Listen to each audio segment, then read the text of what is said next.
메시지 성경 통독 제199일 오늘 말씀은 고린도후서 12장에서 갈라디아서 1장까지입니다. 12장 약함에서 오는 강함.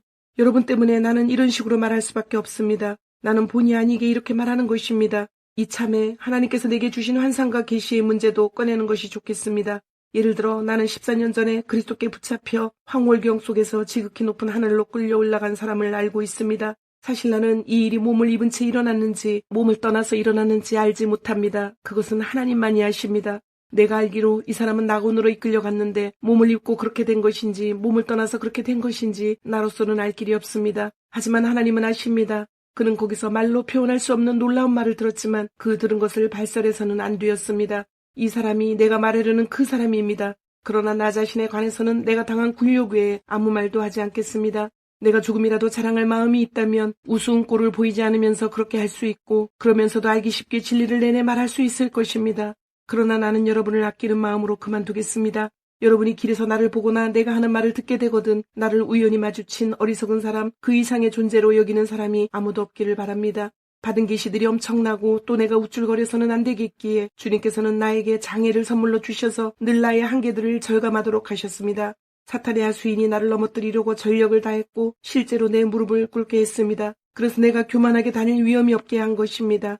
처음에 나는 장애를 선물로 여기지 못하고 그것을 없애달라고 하나님께 간구했습니다. 3번이나 그렇게 했는데 그분께서 이렇게 말씀하셨습니다. 내 은혜가 내게 족하다. 내게 필요한 것은 그것이 전부다. 내 능력은 내 약함 속에서 진가를 드러낸다. 나는 그 말씀을 듣자마자 이렇게 된 것을 기쁘게 받아들였습니다. 나는 장애에 집착하는 것을 그만두고 그것을 선물로 여기며 감사하기 시작했습니다.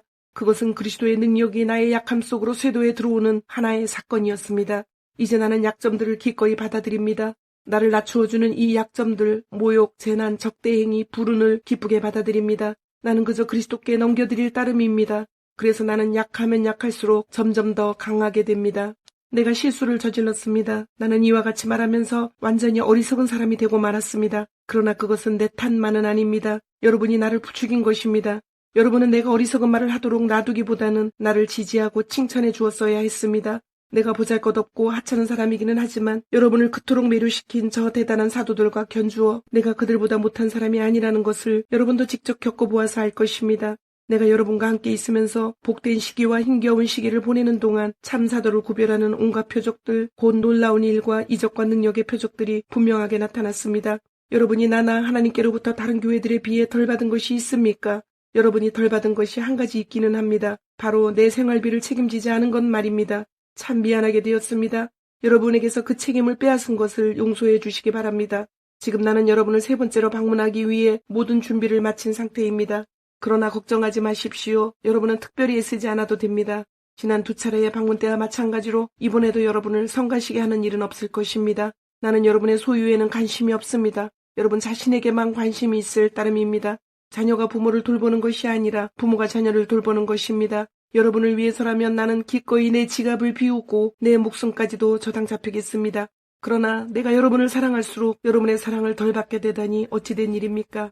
내가 앞에서는 자급하는 척하고 뒤에서는 교묘하게 속여 빼앗았다는 험담이 끊임없이 들리니 어찌 된 일입니까? 그 증거가 어디에 있습니까? 내가 누군가를 보내서 여러분을 속이거나 여러분의 것을 빼앗은 일이 있습니까? 나는 디도에게 여러분을 방문하라고 권했고 그와 함께 형제 몇 사람을 보냈습니다. 그들이 여러분을 속여 무언가를 빼앗은 일이 있습니까? 우리가 솔직하지 않거나 정직하지 않았던 적이 있습니까? 우리가 여러분을 배심원으로 여겨 줄곧 변명하고 있다고 생각하지 마시기 바랍니다.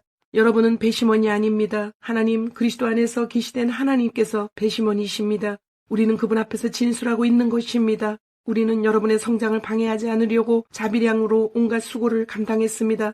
내게는 이런 두려움이 있습니다. 내가 여러분을 방문할 때 여러분이 나를 실망시키지 않을까? 내가 여러분을 실망시키지 않을까? 서로 실망한 나머지 모든 것이 산산조각 나서 싸움과 시기와 격분과 편가르기와 격한 말과 악한 소문과 자만과 큰 소란이 일어나지 않을까 하는 것입니다. 나는 다시 여러분에게 둘러싸여서 하나님께 창피를 당하고 싶지 않습니다. 또한 나는 예전과 똑같이 죄짓기를 되풀이하는 저 무리, 악의 불륜과 추잡한 행위의 진창 속에서 뒹굴며 헤어나오려고 하지 않는 무리 때문에 뜨거운 눈물을 흘리고 싶지도 않습니다. 13장 그리스도께서 살아 계십니다. 이제 나의 3번째 방문이 얼마 남지 않았습니다. 사건은 두세 증인이 증거를 제시하고 나서야 명백해진다고 한 성경 말씀을 기억하십니까? 두 번째 방문에서 나는 예전과 똑같이 죄짓기를 되풀이하는 자들에게 내가 다시 가면 그냥 넘어가지 않겠다고 경고한 적이 있습니다. 이제 나는 세 번째 방문을 준비하면서 멀리 있지만 거듭 경고합니다. 내가 그곳에 갈 때까지 옛 습관을 바꾸지 않는다면 조심해야 할 것입니다. 그리스도께서 나를 통해 말씀하신다는 증거를 요구해 온 여러분은 생각보다 많은 증거를 얻게 될 것입니다. 여러분은 그리스도의 충만한 능력을 얻게 될 것입니다. 얻지 못할 것이라고 생각지 마십시오. 그리스도께서 십자가에 달려 돌아가실 때 그분은 더없이 약하고 굴력적이었지만 지금은 강력하신 하나님의 능력으로 살아계십니다. 우리도 볼품없어서 여러분 가운데서 굴욕을 당했지만 이번에 여러분을 대할 때에는 하나님의 능력으로 그리스도 안에서 살아있을 것입니다.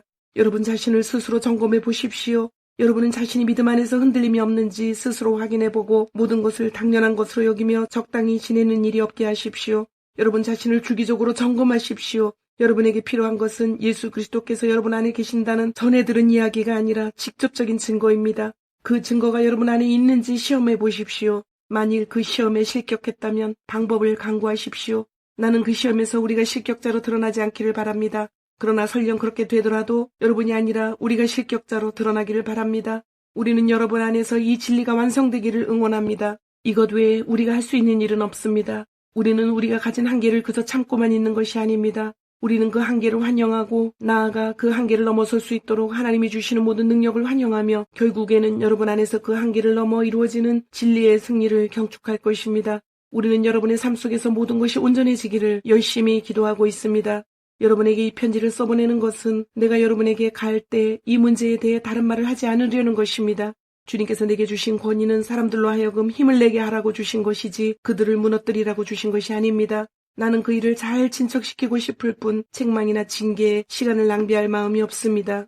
친구 여러분, 이것으로 마치겠습니다. 기뻐하십시오. 모든 일이 잘 회복되도록 노력하십시오. 여러분의 영이 생명으로 넘쳐나게 하십시오.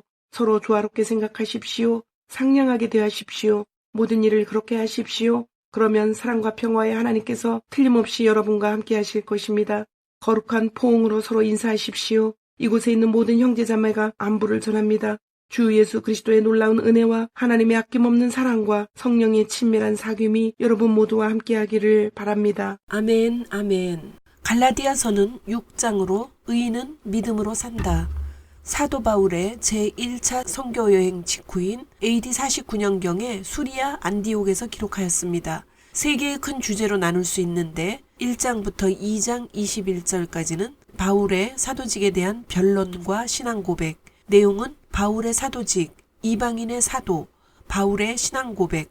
두 번째는 3장 1절에서 5장 1절까지로 율법의 행위냐 믿음이냐 교리적인 설명입니다. 내용은 의인은 믿음으로 살리라, 율법과 믿음의 약속, 종의 멍에를 매지 말라. 세 번째는 5장 2절에서 6장까지로 성도들에게 주는 실제적인 권면으로 성령을 따라 행하는 삶. 내용은 성령의 열매, 그리스도의 법을 성취하라. 갈라디아서 서론. 종교인들이 곧잘 취하는 태도 가운데 하나는 종교를 다른 사람들을 통제하는 수단으로 변질시켜 그들을 옴짝달싹하지 못하게 하는 것이다. 그러한 종교적 조작과 통제의 역사는 지루할 정도로 오래되었다. 종교를 그런 식으로만 이해하던 사람들이 종교로부터 벗어나는 것을 자유로 여기는 것은 당연한 노릇이다. 그러나 문제는 그 자유의 수명이 짧다는 것이다. 다수 사람 바울은 예수를 만난 뒤 근본적으로 전혀 다른 존재, 곧 하나님 안에서 자유의 삶을 사는 존재로 변화되어 저 따분한 역사에 전혀 다른 장을 더하려고 최선을 다하고 있었다. 예수를 만난 바울은 하나님이 사람들을 특정한 방식으로 행동하게 하는 비인격적인 힘이 아니라 우리를 해방시켜 자유로운 삶을 살게 하는 인격적인 구원자라는 것을 알게 되었다. 하나님은 밖에서 우리를 억누르는 분이 아니라 안에서 우리를 해방하시는 분이셨다. 그것은 영광스러운 경험이었다. 바울은 자기가 만나는 사람들 누구에게나 이 자유로운 삶을 소개하고 그 삶으로 사람들을 초대하기 시작했다. 초기에 바울은 로마 제국의 갈라디아 지역을 몇 차례 여행하면서 여러 교회를 세웠다. 그리고 몇 년 후에 바울은 예전에 자신이 속해 있던 종파의 종교 지도자들이 그 교회들을 찾아다니면서 바울의 견해와 권위의 의의를 제기하고 옛 방식을 다시 소개하고 자유를 사랑하는 그리스도인들을 종교 규칙과 규정이라는 울타리에 가두고 있다는 소식을 들었다. 바울이 노발대발한 것은 당연한 일이었다. 그는 옛날 방식의 옹호자들이 강압적인 종교 수단을 소개하고 그리스도인들을 위협하여 예수 안에 있는 자유로운 삶을 포기하게 한 것에 분노했다. 또한 그는 그러한 위협에 넘어간 그리스도인들에게도 분노했다. 그는 자신의 생각을 말하는 것에 조금의 거리낌도 없었다. 여러분은 이 어리석은 짓을 계속하렵니까? 정신 나간 사람만이 하나님께서 시작하신 일을 자신의 힘으로 성취할 수 있다고 생각합니다. 여러분은 그 일을 시작할 만큼 슬기롭거나 강하지도 못하면서 어찌 그 일을 성취할 수 있다고 생각합니까? 여러분이 그토록 고통스러운 학습 과정을 거친 것이 다 허사였다는 말입니까? 아직 완전히 허사가 되어버린 것은 아닙니다만 계속 이런 식이라면 분명 허사가 되고 말 것입니다. 3장 2절에서 4절. 바울은 갈라디아에 있는 여러 교회에 편지를 보내어 그 교회들이 그리고 우리가 처음 가졌던 자유를 회복하도록 돕는다. 자유롭게 살되 하나님의 영이 이끌고 북돋아 주시는 대로 사십시오. 그러면 여러분은 이기심이라는 욕망에 휘둘리지 않게 될 것입니다. 성령이 이끄시는 삶을 선택하여 율법이 지배하는 변덕스러운 욕망의 삶에서 빠져나오십시오. 5장 16절에서 18절. 또한 그의 편지는 하나님께서 선물로 주시는 자유의 본질이 무엇인지 우리에게 가르친다. 그것은 정말로 필요한 지침이라고 하지 않을 수 없다. 자유는 미묘하고 민감한 선물이라서 자칫 오해되거나 악용될 수 있기 때문이다. 갈라디아서 개요. 의인은 믿음으로 산다. 헬라어 성경 이름은 프로스갈라타스로 번역하면 갈라디아인들에게라는 의미이다. 기록자 바울은 1장 1절과 5장 2절 두 차례에 걸쳐 자신이 본서의 기록자임을 밝히고 있다. 바울의 다른 서신들과는 다르게 이 서신은 바울이 직접 썼다. 또 바울의 자서전이라 불리는 본서의 내용과 바울의 행적을 기록한 사도행전의 기록이 완벽하게 조화를 이루고 있다. 그리고 갈라디아서가 바울의 다른 저작과 그 내용상 조화를 이루고 있다는 점에서 갈라디아서는 바울이 기록한 것으로 본다. 로마서와 갈라디아서는 내용에 있어 유사하며 바울 서신의 구조상 신학적 교리적인 측면을 먼저 언급한 다음에 실제 적용으로 들어가는 논리적 큰 구조에 있어서도 바울의 서신들과 유사하다. 수신자, 갈라디아의 여러 교회들과 갈라디아 사람들이다. 갈라디아서의 수신자는 로마의 송령인 갈라디아의 남부지역인 안디옥, 이고니온, 루스드라, 더베의 여러 교회들이다. 기록 배경, 갈라디아 지방은 소아시아의 내륙에 위치한 지역이다. 갈라디아라는 이름은 켈트족에서 유래한 것으로 이들 부족은 고을에서 다뉴브 강을 따라 소아시아에 왔다. 바울 당시 갈라디아는 로마의 송령으로 대부분 헬라 도시가 그렇듯 유대인과 이방인들이 섞여 살았다. 바나바와 바울은 안디옥에서의 1년 동안의 활동을 마치고 안디옥 교회의 후원으로 바나바와 함께 1차 전도 여정을 떠나게 되었다. 1차 전도 여정이 끝날 무렵에는 이방인 개종자의 수가 엄청나게 늘어났다. 그러자 예루살렘에 있던 일단의 유대인 선동자들은 이 문제에 대하여 매우 민감한 반응을 보이게 되었다. 유대인 선동자들은 바울이 복음을 전한 갈라디아 지역으로 가서 바울의 사도직과 바울이 전한 복음을 부정한다. 너희가 모세의 법대로 할례를 받지 아니하면 능히 구원을 얻지 못하리라 라고 주장하면서 이방 그리스도인들도 예수 그리스도를 믿는 것과 함께 유대교의 할례를 받고 율법을 준수해야 한다고 가르쳤다. 이에 갈라디아 교회 성도들은 율법이나 믿음에 대한 성숙한 이해가 없는 상태에서 이런 거짓 교사들의 잘못된 가르침으로 율법과 복음을 혼동하는 혼란이 일어났고 결국 많은 성도들이 복음에서 떠났다. 바울은 이 거짓 교사들을 복음을 변질시킨 자들, 회중을 소란케 한 자들이라고 말한다. 기록연대 1차 전도 여정 때 안디옥, 이고니온, 루스드라, 더베 지역에서 복음을 전하고 교회를 세웠다. 그러나 바울은 자신이 믿음의 터 위에 세운 교회에 거짓 교사들이 들어와서 성도들이 유혹되었다는 소식을 접한다. 이 소식을 들은 바울은 갈라디아의 성도들이 자신이 전한 복음에 굳게 서기를 원하며 이 편지를 쓰게 되는데 바울이 1차 전도 여정이 끝난 후 예루살렘 공의의 직후인 AD 49년에 안디옥에서 편지를 기록했다고 본다. 기록 목적 바울은 갈라디아 교회에 등장하여 잘못된 복음을 가르치는 대적자들 때문에 갈라디아 교회의 교인들 중 일부가 유혹에 넘어가서 흔들리고 있다는 소식을 접하고 저들이 주장하는 것에 대해 반론을 제기하며 성도들을 복음으로 돌아오도록 하기 위해 본서를 기록했다. 첫째, 바울은 자신의 사도권을 변론한다. 바울이 사도직을 사람들로부터 받은 것이 아니라 하나님과 부활하신 예수님으로부터 임명받았다고 말한다. 이를 위해 사도로서 부르심 받은 것을 중심으로 자서전적으로 진술한다. 둘째, 바울은 잘못된 복음을 가르치는 대적자들에 대해서 자신이 받은 복음의 내용을 설명한다. 대적자들은 구원을 위하여 할례를 받아야 할 것과 율법을 지켜야 할 것, 유대교의 절기를 지켜야 할 것을 가르쳤다. 이에 대하여 바울은 오직 예수 그리스도를 믿는 믿음으로 의롭다는 인정을 받는 이신칭의 혹은 이신득이의 원리를 3장 11절에 설명함으로써 율법 신앙을 반박한다. 율법의 저주 아래에 있는 인간은 죄인이다.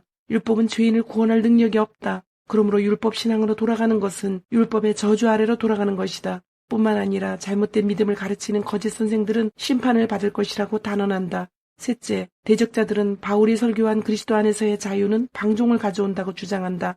예수 그리스도의 복음을 듣고 믿는 사람은 성령의 인도하심을 받기 때문에 죄 아래 있지 않고 성령 안에서 서로 사랑하며 섬기는 성령을 따라 행하는 삶을 누린다. 율법으로부터 자유롭게 된 사람들은 성령으로 말미암아 새 생활을 해야 한다.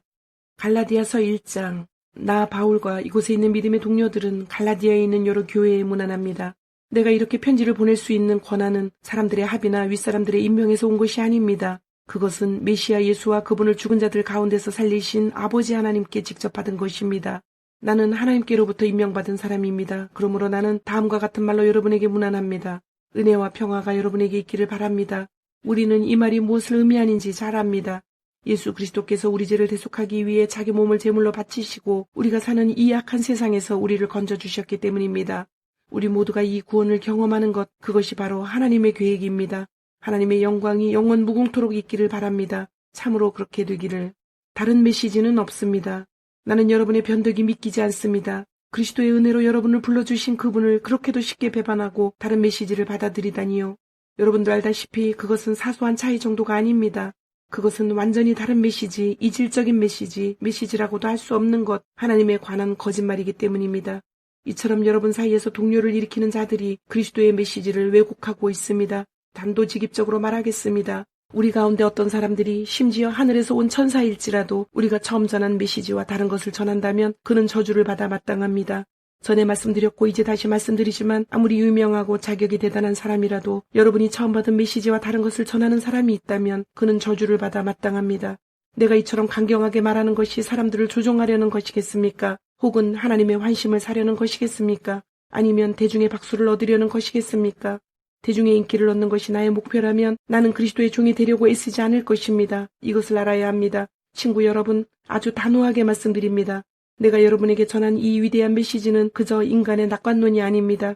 이것은 내가 전통으로 물려받은 것도 아니고 어떤 학파로부터 배운 것도 아닙니다. 나는 그것을 하나님께로부터 직접 받았습니다. 나는 그 메시지를 예수 그리스도께로부터 직접 받았습니다. 여러분은 내가 전에 유대인의 방식대로 살 때 어떻게 행동했었는지 이야기를 들었을 것입니다. 그 당시 나는 하나님의 교회를 박해하는 일에 전력을 다했습니다. 나는 하나님의 교회를 철저히 파괴하려고 했습니다. 내 조상의 전통을 지키는 일에 어찌나 열성을 다했던지 그 면에서는 나는 내 동료들보다 훨씬 앞서 있었습니다. 그러나 그때에도 하나님은 나를 향한 계획을 가지고 계셨습니다. 내가 아직 모태에 있을 때 그분은 너그럽게도 나를 택하시고 불러주셨습니다. 그분은 내게 개입하시고 자기 아들을 나타내 보이셔서 나로 하여금 기쁜 마음으로 그 아들을 이방인들에게 알리게 하셨습니다. 나는 부르심을 받자마자 내 주위에 누구와도 상의하지 않고 나보다 먼저 사도가 된 사람들과 의논하러 예루살렘으로 올라가지도 않고 곧장 아라비아로 갔습니다. 그리고 얼마 후 다마스쿠스로 되돌아갔고 3년 후에 베드로와 함께 내가 전하는 이야기를 서로 비교해 보려고 예루살렘으로 올라갔습니다. 내가 예루살렘에 머문 기간은 고작 보름 정도였으나 거기서 지낸 시간은 정말 대단했습니다. 나는 우리 주님의 동생 야고보만 만났을 뿐 다른 사도들은 구경도 못했습니다. 내가 여러분에게 하는 이 말은 절대로 거짓말이 아닙니다. 그 후에 나는 시리아와 길리기아에서 사역을 시작했습니다. 그렇게 시간을 보내며 활동한 뒤에도 나는 유대에 있는 그리스도의 교회들의 얼굴이 알려지지 않았습니다. 그저 전에 우리를 박해하던 사람이 이제는 자기가 없애버리려던 그 메시지를 전하고 있다는 소문만 떠돌 뿐이었습니다. 그들이 나에 대해 보인 반응은 나로 인해 하나님을 알아보고 그분을 경배한 것이었습니다. 주님, 오늘도 말씀을 주심을 감사드립니다. 주신 말씀대로 오늘 하루도 주님의 모습을 닮아가며 말씀대로 순종하며 살도록 은혜와 용기를 주옵소서. 예수님의 이름으로 기도드립니다. 아멘.